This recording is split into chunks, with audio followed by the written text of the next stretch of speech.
Joshua Van, and with that, UFC flyweight title from 125, the official weight Tatsuro title. မြန်မာပြည်သက်တွေစိတ်ဝင်စားစောင့်မျှော်နေတဲ့ Joshua Van ရဲ့ချန်ပီယံခဘက်ကာဝယ်ပွဲကြီးကတော့လာမယ့်မေလ10ရက်မြန်မာချိန်တနင်္ဂနွေနေ့မနက်ပိုင်းမှာကြီးကြရတော့မှာဖြစ်ပါတယ်။ UFC Flyweight 10 Champion Joshua Van ကစိန်ခေါ်လာသူ Japan Fighter တိုင်ရာနဲ့ UFC Flyweight 10 Champion ခဘက်ကာကွယ်ပွဲထိုးသက်သွားရမှာဖြစ်ပါတယ်။ဒီပြိုင်ပွဲကြီးအတွက် Fighter နှစ်ယောက်လုံးကတော့သတ်မှတ် weight ဖြစ်တဲ့125ပေါင်ကိုအသီးသီးဝင်ရောက်နိုင်ခဲ့ကြလို့ပွဲကြမ်းတစ်ပွဲကြီးရဖို့တေချာသွားပြီဖြစ်ပါတယ်။စောင့်မျှော်နေသူတွေအတွက်တော့လုံးဝအကြိုက်တွေးစေမဲ့ပွဲကြမ်းတစ်ပွဲဖြစ်လာမှာတော့တေချာပါတယ်။ဖေတော့စီစဉ်ကနေမေးတဲ့အင်တာဗျူးမှာ Japan Fighter တိုင်ရာက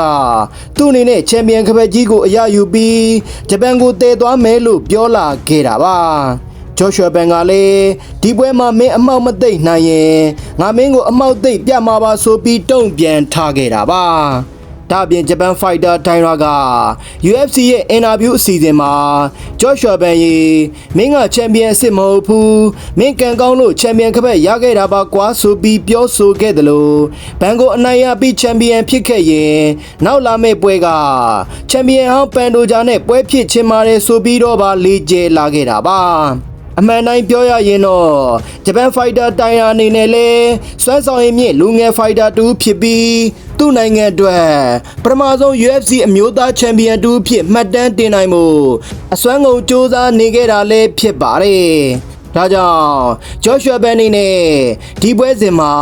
ဗတ်ပေါင်းစုံကနေထိုးနှက်လာမဲ့တိုင်ရာရဲ့တိုက်ကွက်မျိုးစုံကိုသတိကြီးထားပြီးကာကွယ်ပြဖို့လိုအပ်နေတာလဲဖြစ်ပါတယ်။ Joshua Van ကတော့တိုင်ရာနေနဲ့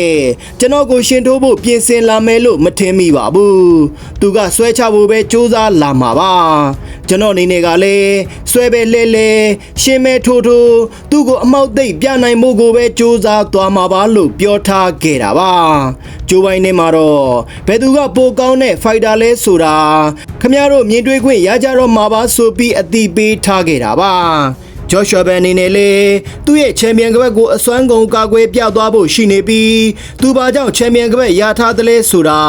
ဒီပွဲကနေမှတ်ကြောက်တင်ဖို့ရှိနေတာလေဖြစ်ပါတယ်။ဒါအပြင်ဒီပွဲကနေတဆင့်သူ့ကိုဝေဖန်နေသူတွေရဲ့အပြောတွေကိုရက်တန့်စေနိုင်မှာလေဖြစ်ပါတယ်။ဒီတော့သူတင်ကိုတင်အပြိုင်ကျန်းကြမဲ့မြန်မာချင်းတိုင်းရင်းသား Fighter လေး Joshua Van နဲ့ Japan Fighter Tatsuro တိုင်ရာတို့ရဲ့ပွဲစဉ်ကိုကျွန်တော်တို့တူလက်မလွတ်တမ်းစောင့်မျှော်အားပေးလိုက်ကြရအောင်ဗျာကြည့်ရှုနားဆင်ကြတဲ့အတွက်အားလုံးပဲကျမ်းမာချမ်းသာကြပါစေခင်ဗျာ